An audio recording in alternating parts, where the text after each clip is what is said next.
My name is Greg Price. This is my 36th year as an engineer. I had started with very humble beginnings. Most of my career has been embedded in the analog world. I'm humble about the people I've worked for, but I've mixed many bands. My favorite artist, of course, is Ozzy Osbourne. I've spending 16 years with him as a friend and client. He is a wonderful person to work for. I've done all 14 Ozfests, 14 years of 21 bands, festival-style shows in the United States and around the world, something that you're very accustomed to here in South America. And then the list goes on. I would employ everybody to go to WAVE's website and read about me and what I've done. We have many things on the YouTube, listening to me blab about stuff, but it's all fun, and I think this is the main thing. You can't do something for 36 years without being, it's so much darn fun that you just can't put it down. When I am going to work for a band, I buy their record and I listen to it over and over. When I was a child, we had vinyl records, I would wear them out.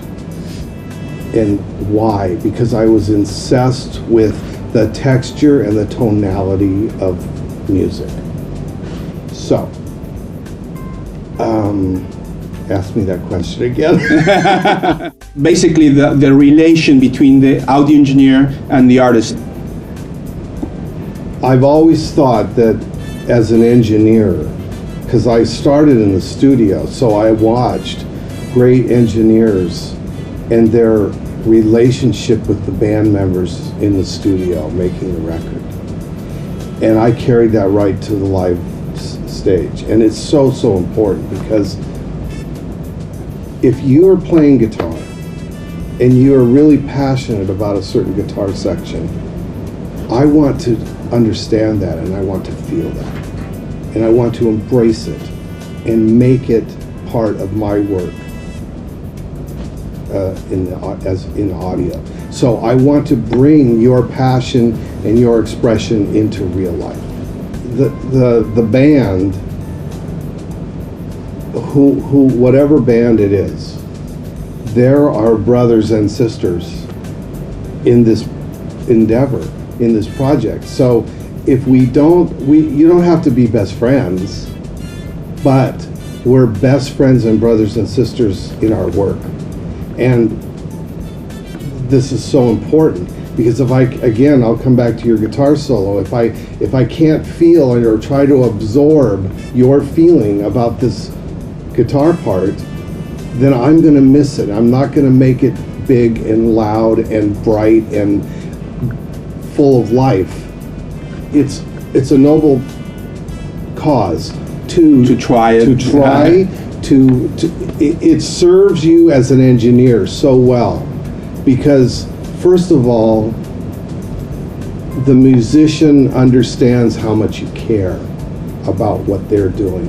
After all, they've spent their whole life dreaming this song that they've made. And it's up to you to bring that song to life. Well, let's talk about my background real quick. Yeah. I interned for 3 years with a fellow named Bill Schnee. And Bill Schnee, back in the day, we're talking late 70s, early 80s, was the go-to engineer to record Steely Dan. He was their recording engineer. So when they wanted to make basic tracks, he was the guy they wanted. So I interned under this guy, and I learned so much how important, what microphone you use, how you interface with the band to really bring out that sound. Then I went to work for a guy named Tom Dowd. Tom Dowd recorded Aretha Franklin. He did Respect. He also was the producer and engineer for Layla, Eric Clapton's record. a genius in producing. So where am I going with this, with technology? We're taking old school thoughts in technology and bringing them right to this console.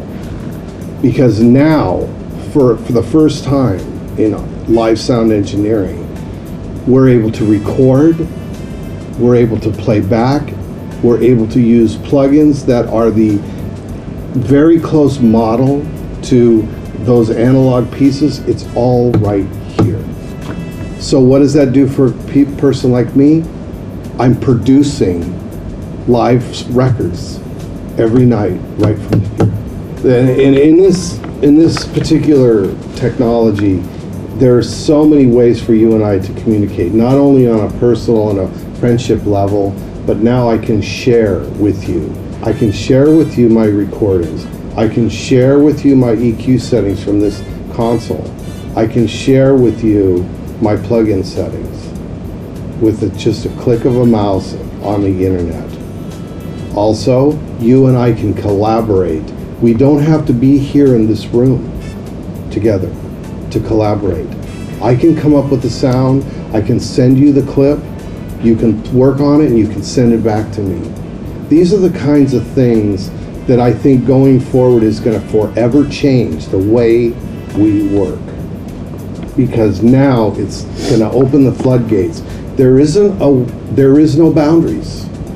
I've always said that the only boundary we have is our own minds. That's the only boundary. It's a great change since you have started with analogic and digital and the communications. Well, in the analog era, it's a wonderful era. I'm not taking anything away from that era, please. As a matter of fact, I want to drag some of those textures and sounds and those wonderful emotional feelings that we felt with those early recordings onto this work surface.